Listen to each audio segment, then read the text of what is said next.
తప్ప అక్కడి నుంచి తీసైతే పక్కన పెట్టాల. అది ప్రభుత్వమే చేపట్టింది. మనకున్న అంత దీంట్లో కూడా చేపట్టి పూర్తి చేయాలనుకున్నారు, పూర్తి చేశారు.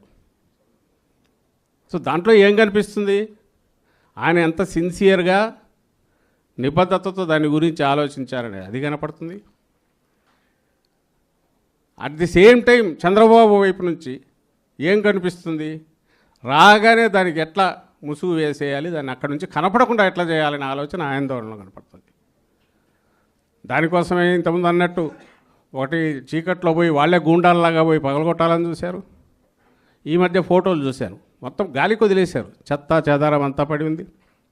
వాళ్ళ ఫేక్ దాన్ని మనం ఫేక్ చేయలేము, మన వల్ల కాదు.